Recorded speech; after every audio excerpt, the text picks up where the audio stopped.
Welcome, my friends. This is Maniacal Incorporated, and you join me in Circle of Kerzoven. The devs, Kerzoven, very kindly sent me a key to check this out, and I'll post a link to the Steam page below in the description so that you can get a better idea of what it is that they're trying to do and some of the ideas that they're looking to implement.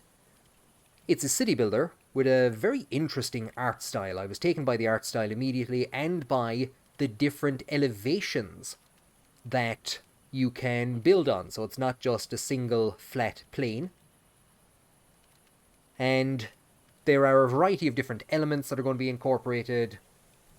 You mightn't be able to see them because I think we've hunted them all away, but there were animals wandering around in this small little village that I've built in about 2.5 hours. And there were wild hares stealing food and stealing supplies from the tailor's work area. So they must have been making clothes for themselves. But animals can be hunted into extinction. There are certain plants that are only going to grow at certain times of the year. There's trade with other regions. So there's lots of different ideas that are at work here. So this, like I said, is a little area that I created in about 2.5 hours. There is a sheep. And what I'm going to do is play on and start from scratch on the other map. So with this demo that's available at the moment, there are 2 different areas that you can start from. So we get a bit of an intro. There is a bit of a kind of a tale here. This region is known, from what I understand, the entire region is Kerzoven, an underutilized realm of the Empire. And you have been sent basically to utilize it, to establish living conditions for people to come and to exploit the resources. So it's the year 1012. And we want to develop the huge Kerzoven region.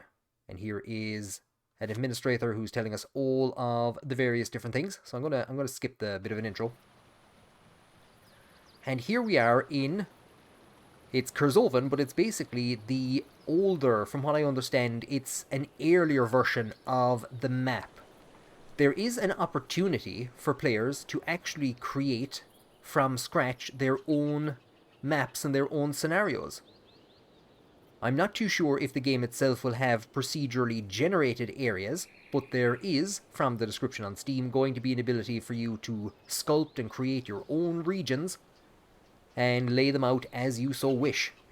The game is very intuitive in terms of the actual controls. WAS to move around the screen, mouse click or middle mouse button to rotate, spacebar to pause and unpause the game. There are as many different speeds as your heart desires. Well, there's 9. And I haven't really had any major problems with trying to find my way around the game. There's a couple of aspects of the UI that might be changed as time goes on. I do kind of like the almost early 2000s, late 1990s Windows feel to some of the UI elements. Right, let's actually get to work. We have a bit of a guide on what we should do. So we're being told to create a forester's stump, gatherer shack, and a straw hut. Here is our build menu. And then we have resources, production, community, barriers, and plants. So we'll start with resources. And we're at level 1. To get to level 2, we need to fulfill the needs of the people. And we will be able to unlock a handful of the level 3 buildings, not all of them. So we're going to start with our forester's stump, and as we put it down, it's going to color in a region where we will, which will basically utilize and take from. So I think I might try and dump it there. As you can see, it's not actually able to access some of the stuff back here. It should be within the triangles, but there's no actual route up there. So can I build it there, or is it telling me I can't? Nope, we can build it there. So this is kind of where we start. This is our starting pile, and this is going to be absolutely ransacked by animals. One of the things that I will say is that there is no, or one of the areas where it's a bit different from something we'll say like Anno, is there is no storage building.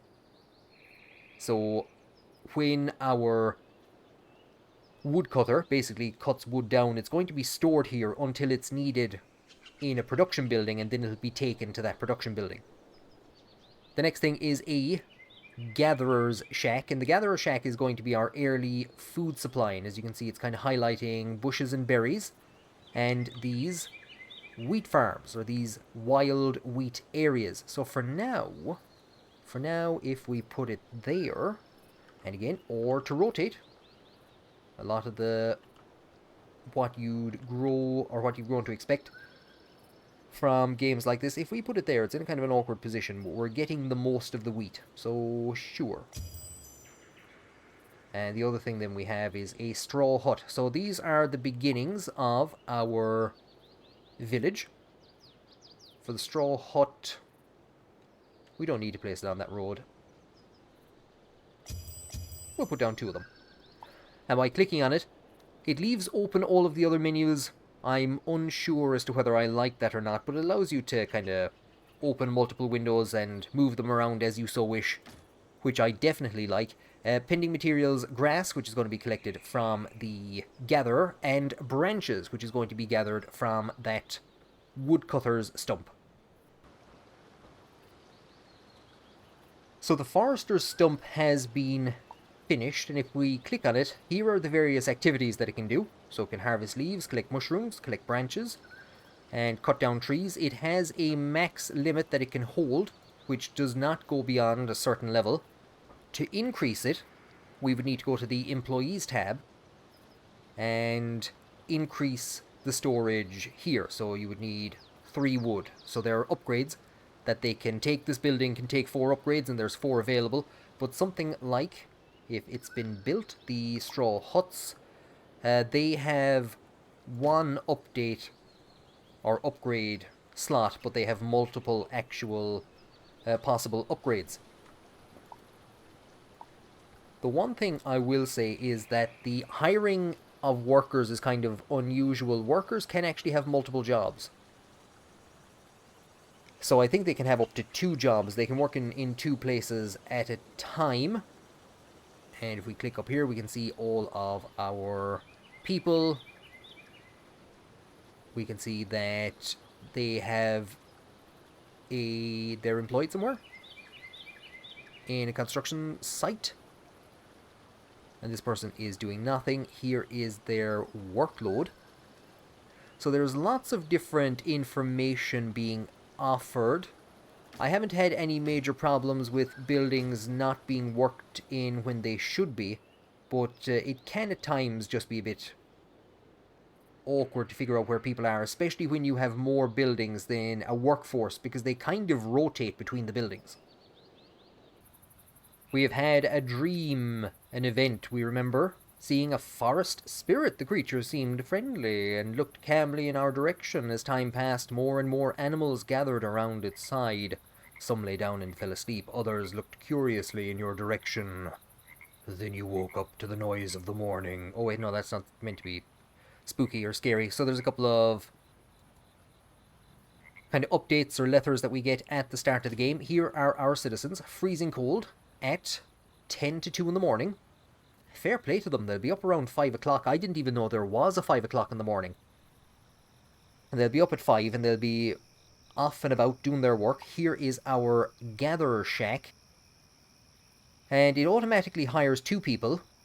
And it's leaving the 3rd position vacant. And we could actually click on that. And there you go. Matthias has just taken a job there. And here we can see the stored goods. There's some raw wood, there's some cereal grains, and they have had cereal delivered. So what they're going to do is they're actually going to go and cut down this wild wheat.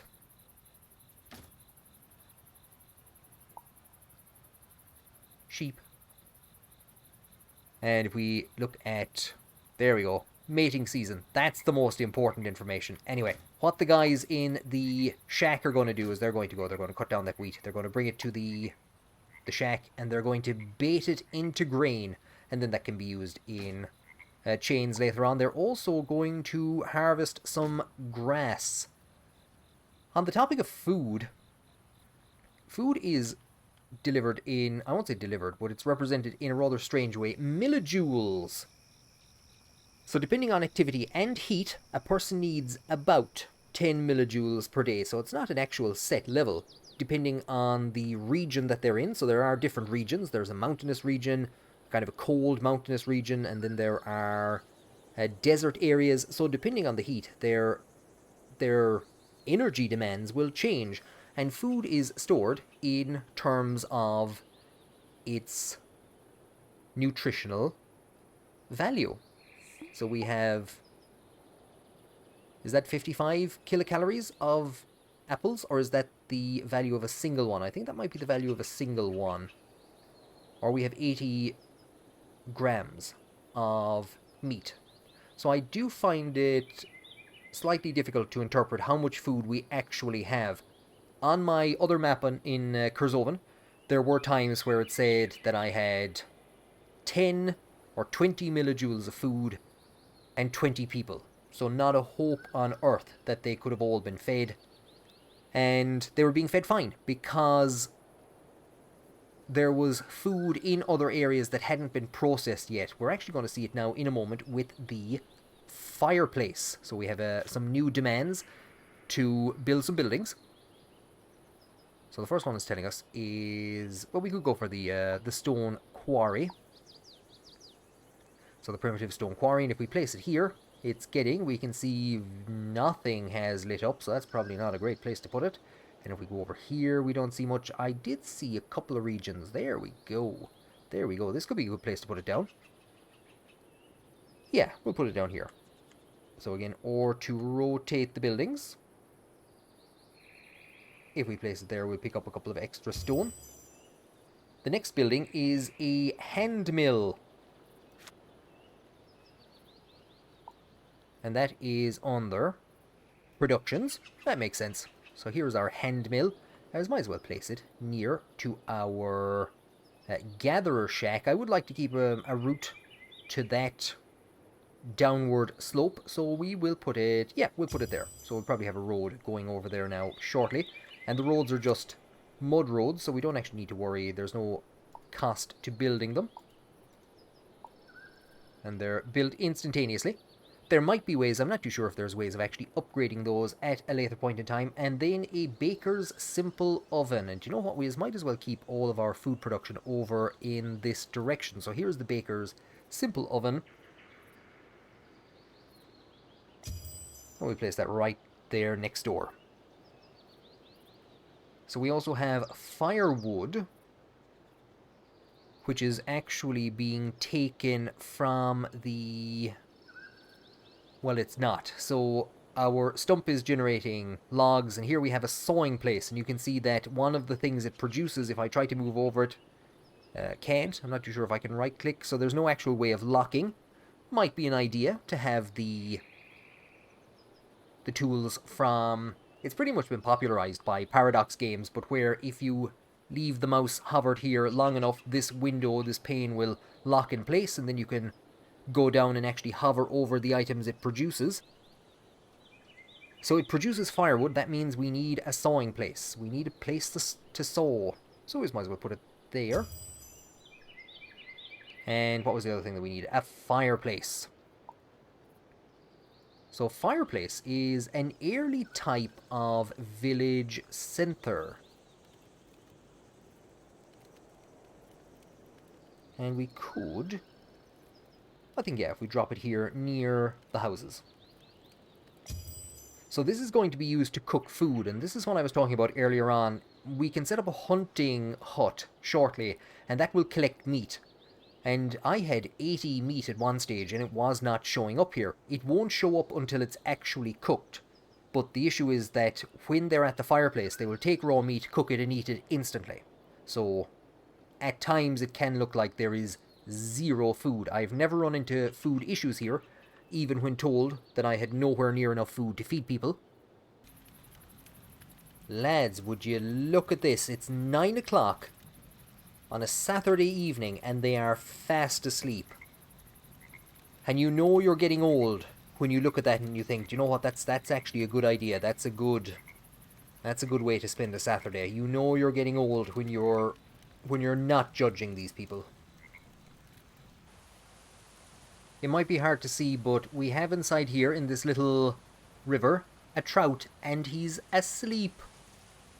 Oh no, he's asleep and he's homeless. I'm not too sure, is this saying the mating season is only from kind of late in the year until January, and then he's off. He's off for the rest of the year. But the animals in this, the simulation of the animals, you could, if you hit these things at the wrong time and overhunt or overfish, oh, that lad's up early, you could end up wiping out the population. So we have all these stats for them: endurance, walking, run. That fish can run. Pierce, blunt, resistance, and then general needs. And the humans are the same. They all have general needs. If we can find a human. Oh boys, they're all up. 6 in the morning and they're all up. And as you can imagine, a human has slightly more needs than a trout. We have gotten all of those items built. We've gotten our sawmill. So the requirement is for a sawmill. Even though it said firewood, the requirement was for a sawmill. We're going to get a rudimentary tailoring station up and running. To start with, it's going to be predominantly using grass. So we might as well put it in the only place that we're getting grass from. And something that I do really like, and I didn't realize this in my other playthrough until quite late, plants and fields. So we can go with wheat or we can go with a garden. Do you know what? We'll throw down some wheat. So what we can do out here, out the back of our gathering hut, is we can actually plant wheat fields.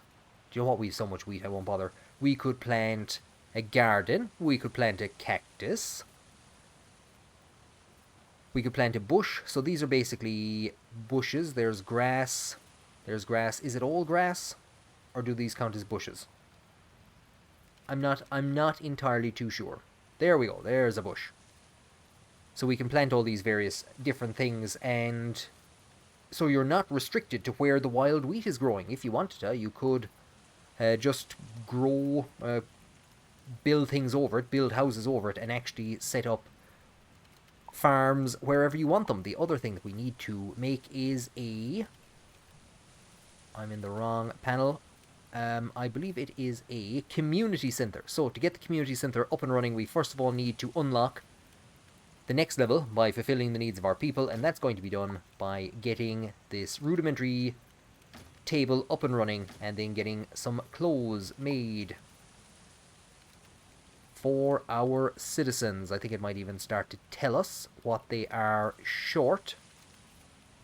So here at level 1, they need housing and they need clothing. So do you know what? We'll start building. We'll start building a few houses. So we have our houses built, and it's just a matter of waiting to get some rags built. I do like the fact that there are different styles of house. We might as well put in some roads. And roads aren't essential, but your citizens will use them, and they will walk faster on them. It is just gone 3 o'clock in the morning and everyone is up. Fair play to them. There is a rather lengthy night cycle, but then again I suppose it's no different to RimWorld really, where once everyone goes to sleep, put the game on the highest speed. Now what I'm going to do is I'm going to come here to the Forester Stump and I'm going to upgrade to get more storage. Just the way we can have more stuff stored here in the event that it's actually needed. And you can see that the mushrooms are stored here and they're staying here. Basically until somebody over here needs them. So there's no centralized storage. This place has its storage. 50 have been delivered here and the remaining 30 are being held here until they're needed. And I'm actually upgrading the storage here at the moment. So we have a ton of food. We have cheese and we have broccoli, which I'm not too sure if that's actually represented. So this is telling us we have 0 cheese, and here we have 30. So that's just the slight confusion that I sometimes have about how much food we actually have at any one time. Now, at the moment, by clicking on the number of villagers that we have, we can see that some of them have demands. They would like a bathhouse. They do not want to be dirty. 3 of them are demanding clothing, and we have 3 clothing. And I believe the way it works is that at the start of the day, they will go and get the things that they need. So hopefully at the start of the next day, they will go and they will pick up those items. And that should carry us over the... There we go. That should carry us over the level. Region progress. So we've unlocked some level 2 buildings. Hunter's Hut, Simple Barn. Well, cheese. We also have a tap room. We have a small cabin, I should say. A cesspit. Ugh. And then we have things like these were already unlocked, but we can build wooden torches, some decorations. So I'm going to take this community center.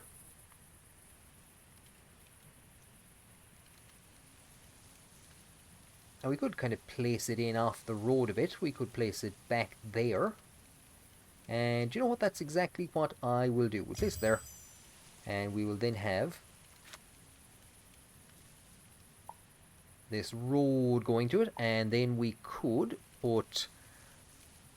we could put walls around it. We could build a high wooden gate. Maybe a small lantern. Our community center is up and running.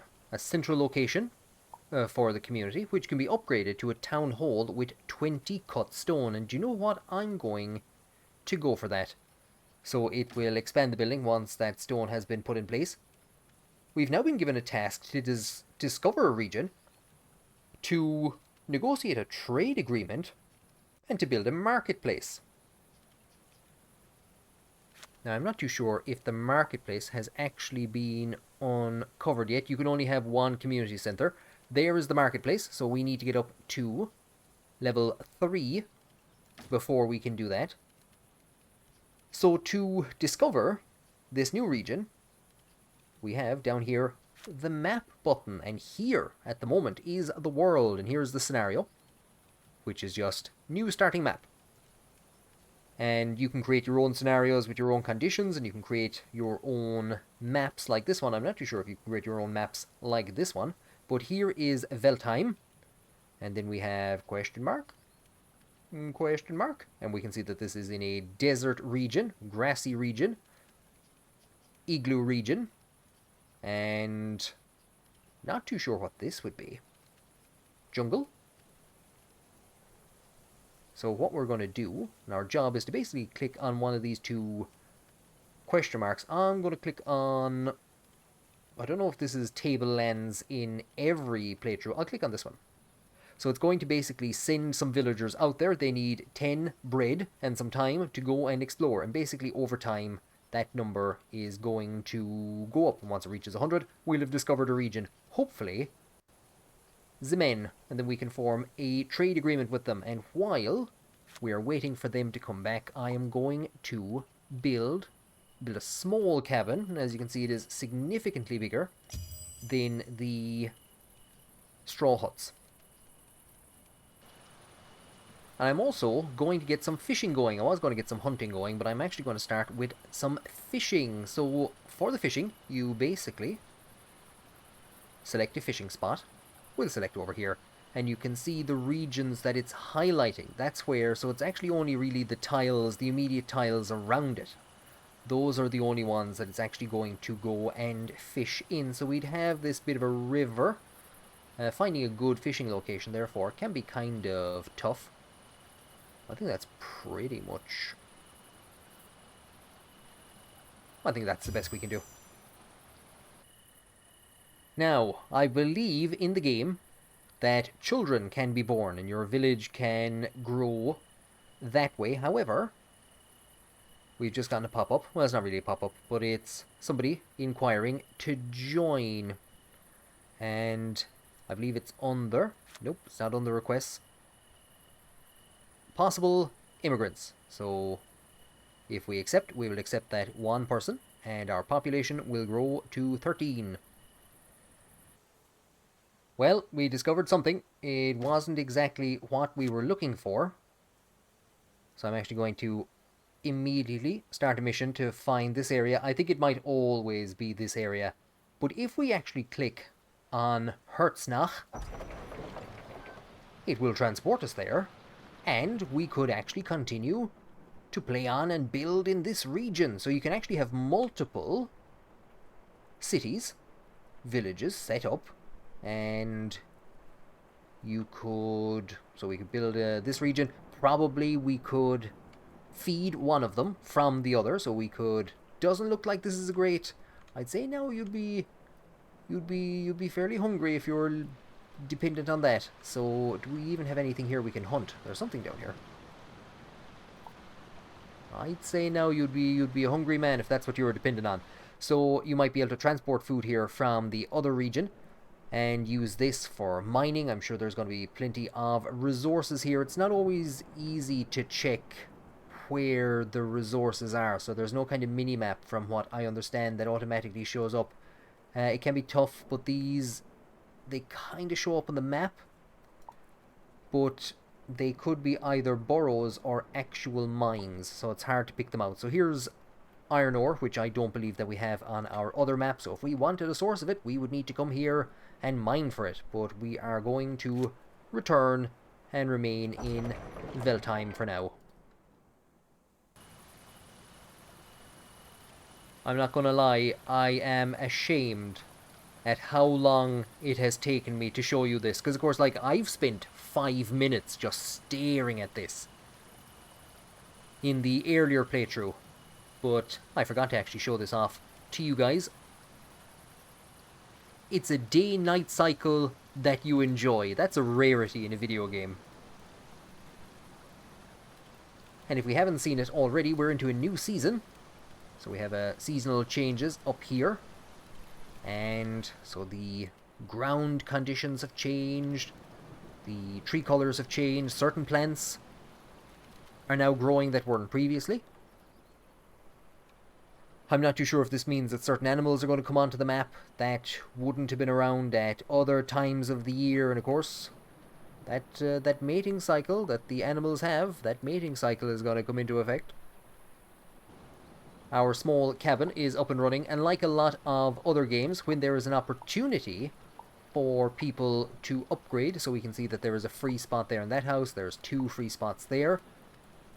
So people have moved from the lower quality housing to the better quality.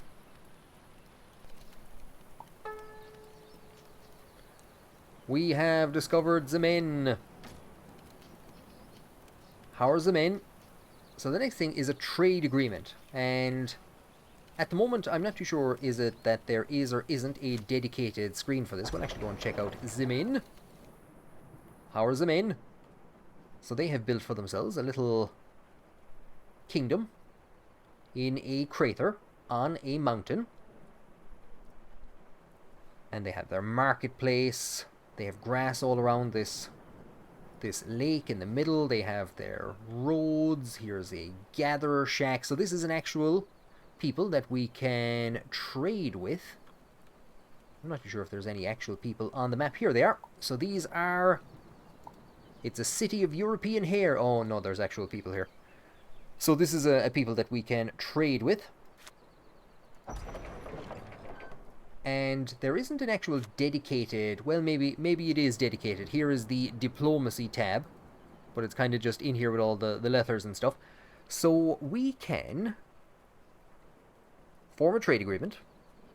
We could have probably done it with these people as well. But we can form a trade agreement with the men. So again, just like discovering a region, we're sending out our merchants and they're going to go off. And I don't think anyone leaves the city or anything. We send one of the European hares with a letter written on them.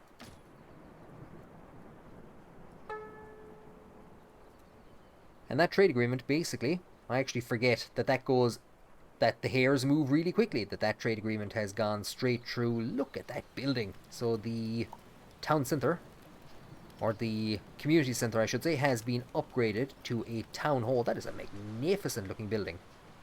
I really, really, really like the artwork here and the art style, and I think its simplicity is a tremendous bonus, because if you think about something like Anno 1800 and the amount of work that must go into adding a new building.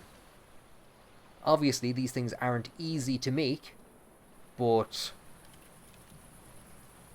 using the simple shapes, I think it's incredible with what they can do. Even just the roads, the grass, the kind of the textures on the mountain. I really, really, really like the art style here. Let's see if we can build a marketplace now. No. So we need to fulfill the needs of our people. What the hell do our people need? They need fabric. Oh no. So we have a bit of a chain.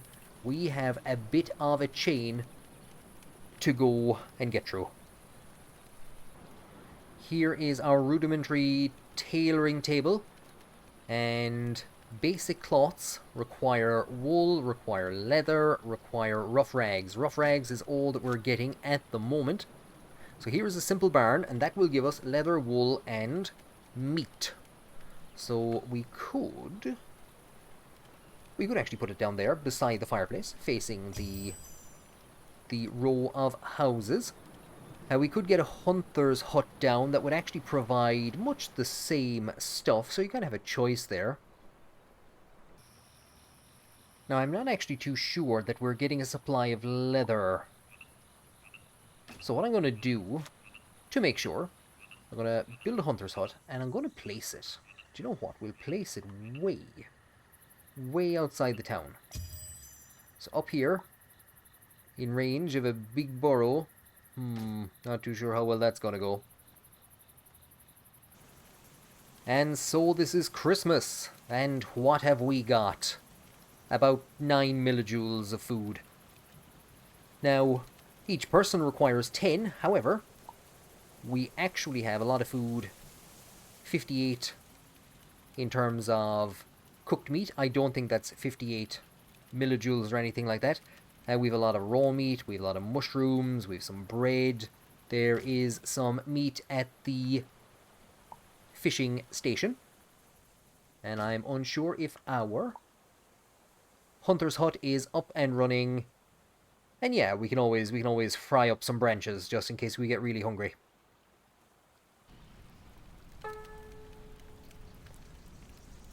Veltheim has reached level 3, so we've managed to provide enough clothing to enough people. I think we just needed the wool, so we were able to create basic clothing just from wool, because we haven't had any leather produced from what I can tell, but we are now up to level 3, and that is going to allow us to continue to expand. We got some new buildings, we got a farm, we got a smelter, and we have a pizzeria, a hearty kitchen, which is going to make lots of, well, actually just produces cooked meat, and a marketplace. So the marketplace is quite a large building. And we can place that there. And the first traders have arrived at our marketplace, a coalition of sheep traders. So we have sheep in our simple barn, but I don't believe that that's actual sheep that are on the map anywhere. Follow the target. Okay, so there's some sheep down here. So those sheep are our sheep, but then there's sheep up here. And every once in a while I'm getting a pop-up, a raccoon face with an exclamation mark jumps up over this well. The sheep are stealing water. And at the start, when you get a kind of a stockpile, they can actually steal stuff from the stockpile, which is an interesting mechanic. We will accept another villager. We're up to 14. Here is our marketplace, and we're now up onto the next chain, which is to build a forge and to build bronze tools. So it's telling us bronze tools need tin, copper, and wood. So we're definitely providing wood, and here we have tin. So the first thing we'll do is try and get a hold of that. So this was one that kind of caused a bit of confusion to me at the very start. Where is the... How do we go in? Is there a mine? No. So what we do is smelter. The workers will use close by mines to get ores and smelt them into bars. So we build a smelter, and if I put it there, it's just about within range. It is indeed. So do you know what? I don't really care too much about the wheat that is there. And we'll place you there. So the workers in this smelter will actually go into the tin ore mine, take out some of that 500 tin ore, bring it to here, and smelt it into tin bars. We already have the wood taken care of. Our next major issue is copper. Now there's no copper on this map, but if we go to this map and see how the men are getting on, there is a copper ore mine. So the men, fair play to them, they're making ore. So what we're going to do is try and negotiate a trade deal with them. And of course, as only makes sense, this is negotiated not from the diplomacy screen, but from the actual marketplace itself. So, what are we looking to bring in? If we click on minerals, we can add a new entry, copper bars.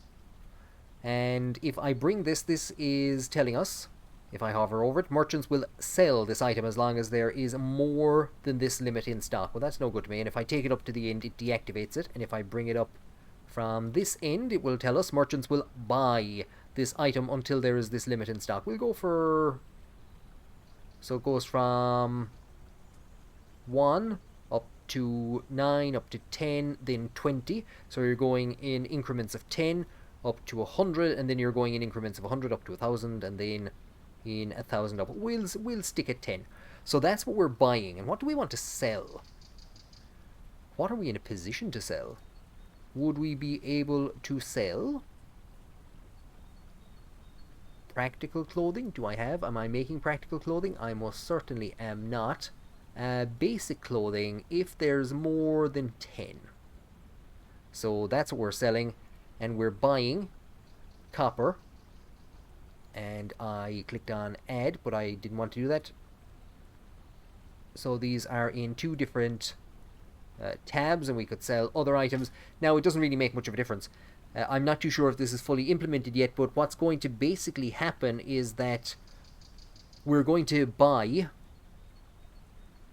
those copper bars, and it's going to put us in debt. It's going to put us about minus 120, there you go, minus 124 in debt. Negative values mean that you owe someone money, and you know what? They're not going to collect, so to hell with them. Now when it comes to expansions, we're actually running behind a bit on grass, and grass is being utilized in a number of different regions.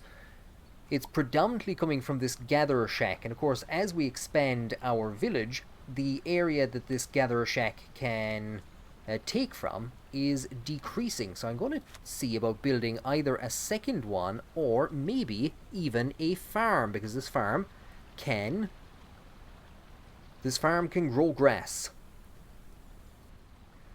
Now the other option that I have, and this is what I'm going to do with the farmer's hut, but if I hover over the gatherer shack, we can see that there's a lot of places where the kind of triangles or the points are black, and that indicates that there is nothing there for them to collect. So if I was to do this,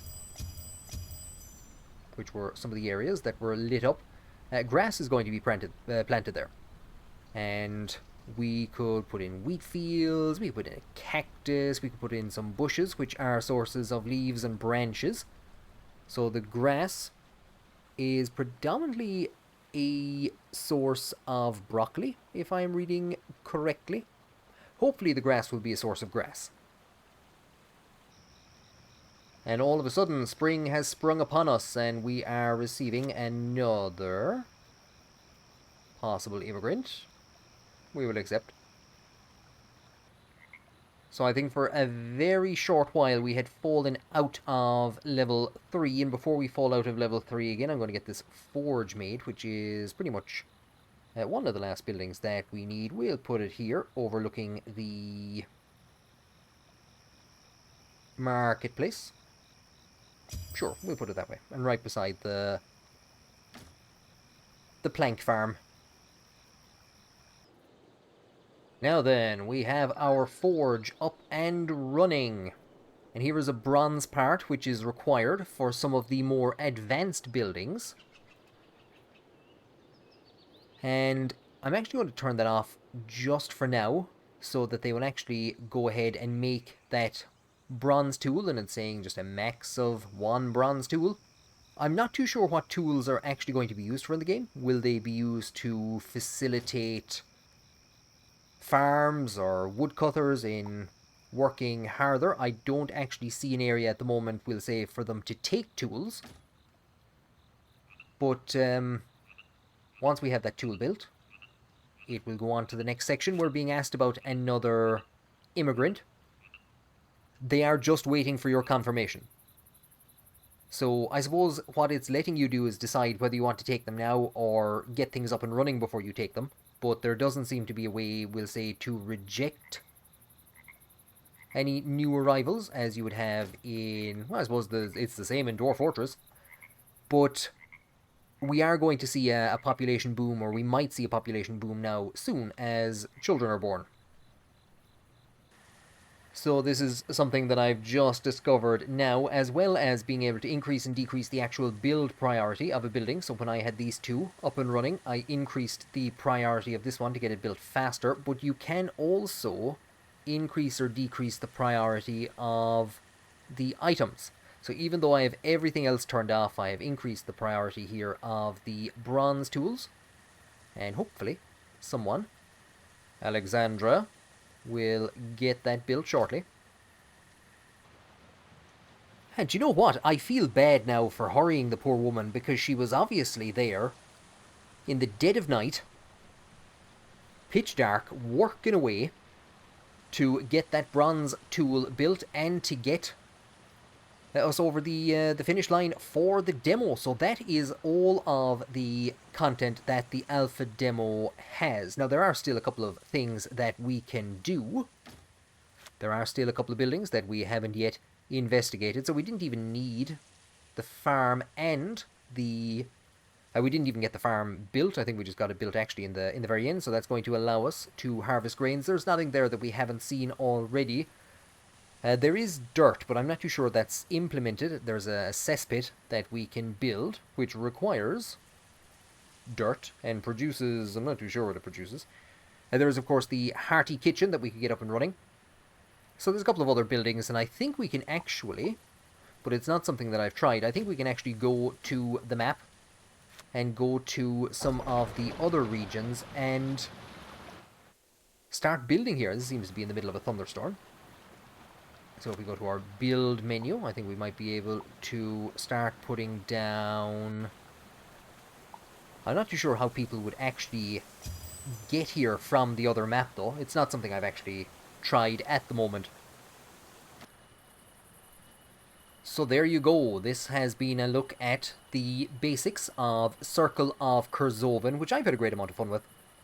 I really enjoy the art style, and I like how the game has taken a lot from other city builders in terms of the controls and in terms of what you would expect and where you would expect certain things to be.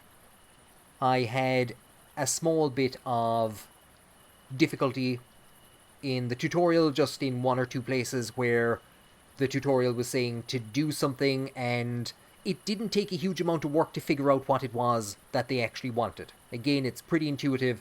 It's taking a lot from other city builders and other games of the genre, but it's not a carbon copy. It's not a game that leaves you thinking, and this has happened to me with a lot of the games we'll say on the Steam Next Fest, it's not a game that leaves you asking, why is this here? Who asked for this? Why do we need this? Is this not just a clone of mention X game?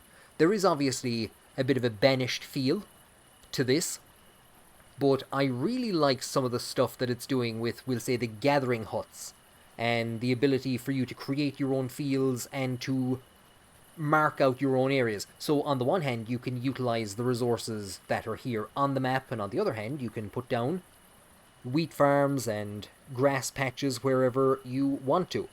And I like the idea of being able to expand out into other regions and utilize the resources from there, and then you're going to need to start supplying those regions. We saw that mountainous region that we're not going to be able to produce a huge amount of food in. From the intro and from clicking on some of the citizens, it looks like there might even be citizens of different cultures which might need to be incorporated. I'm not too sure about that, but you might need to provide different types of buildings to suit different types of people. And of course then you have a very in-depth nature simulation going on in the background.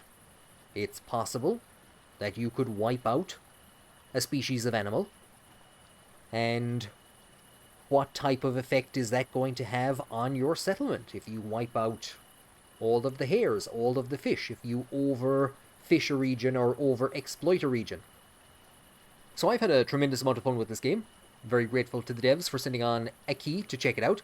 The game is going up on Kickstarter in the next couple of days, so if you want to check this out and support it, I'll post a link below in the description, and there will be a link to the Steam page for the game where you can check out some of the other screenshots from the game that the devs have and some of the plans that they have for the future, and I'll also put some links to the devs' Twitter page and the Discord down there as well.